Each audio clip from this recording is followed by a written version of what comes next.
Syrian President Bashar al-Assad warned the United States Monday not to take military action against his country in the wake of accusations that his government has used chemical weapons against rebel forces. In comments published Monday in the Russian newspaper Izvestia, Assad was quoted as saying failure awaits the United States as in all previous wars it has unleashed, starting with Vietnam and up to the present day. Assad added that the accusation of chemical weapons use were against elementary logic, explaining that Syrian government forces were near where the alleged attack took place. Reuters reported later Monday that a convoy of United Nations weapons inspectors had left a Damascus hotel and were en route to the site in the eastern suburbs of the Syrian capital. Also Monday, Russia's foreign ministry, an ally of Assad's, released a statement saying that Russian Foreign Minister Sergey Lavrov had urged restraint to U.S. Secretary of State John Kerry when the two spoke by phone Sunday.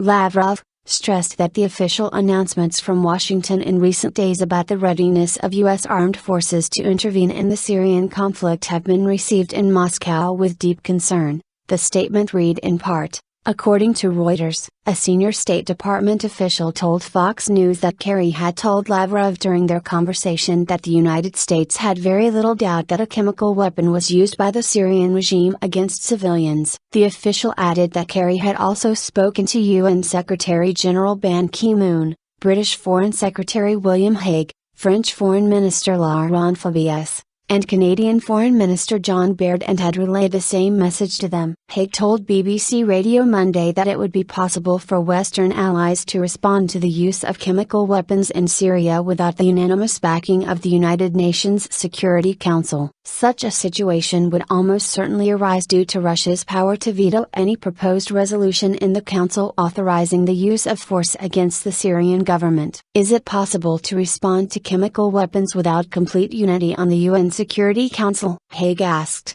According to Reuters, I would argue yes, it is, otherwise it might be impossible to respond to such outrages, such crimes, and I don't think that's an acceptable situation. Reuters reported that Hague's Turkish counterpart, Ahmet Davutoglu, concurred, telling a Turkish newspaper that Turkey would join any international coalition that forms against the Assad government, with or without UN backing. However, Fabius told Europe One Radio Monday that no final decision had been made, but all options remained available. There has to be a proportional reaction. And that will be decided in the coming days, Fabius said. According to Reuters, all options are envisaged. The only one that is not on the table is to not do anything. On Sunday, members of Congress cautioned President Obama about a full-scale intervention. Tennessee Sen. Bob Corker, the top Republican on the Senate Foreign Relations Committee, told Fox News Sunday that he thinks the president will respond soon with military action. However, he suggested waiting until Congress returns next week to seek its authorization and that the United States respond in a surgical way. I hope the president will do something in a very surgical and proportional way, something that gets their attention, he said. At the same time, I hope it's the kind of action that doesn't move us away from the policy we have right now, where we want to see the Syrian opposition group taking the lead on the ground. Assad's forces are accused of using a chemical weapon on civilians Wednesday near Damascus,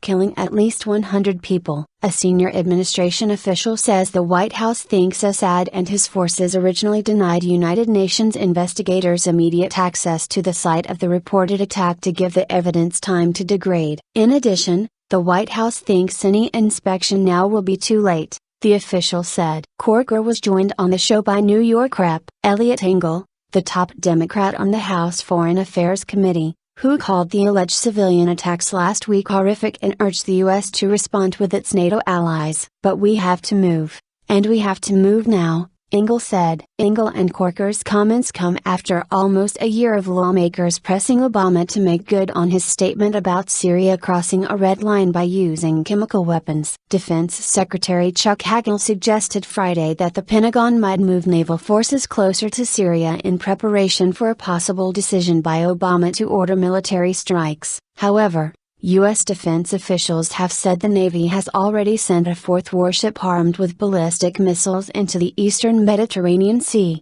with lawmakers saying the best strategy now might be using cruise missiles fired from offshore. Rhode Island Democratic Sen. Jack Reed, A member of the Chamber's Armed Services Committee, told CBS Face the Nation the United States cannot let itself get into a situation in Syria where this becomes a springboard for a general military option. We have to verify, the chemical attack was directed by the Assad regime because that will allow us to build an international coalition, which is absolutely necessary to take any more steps in Syria, he added. Other Syrian allies on Sunday also reportedly warned the United States about taking military action. Masoud Jazari, Iran's deputy chief of staff for armed forces, warned the U.S. about crossing a red line on Syria, saying such action would have severe consequences. According to Reuters, the reports of thousands killed or stricken by chemical weapons last week is the latest allegation about such tactics in the Middle East country's roughly 2-year-long civil war. The White House has been reluctant to take direct military actions,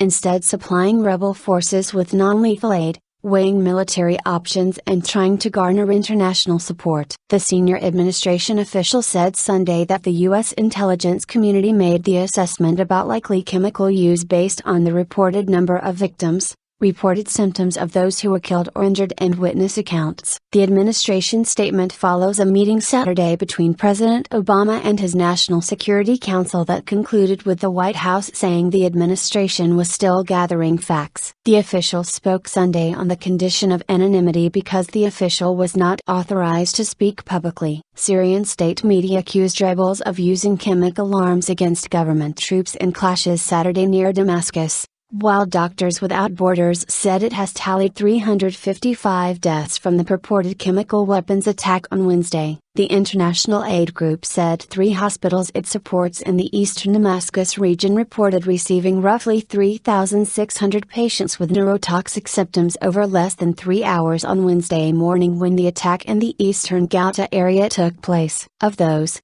355 died. U.S. confirmation took more than 4 months after rebels similarly reported chemical attacks in February, though in this instance a UN chemical weapons team is already on the ground in Syria. Assad's government, then as now, has denied the claims as baseless.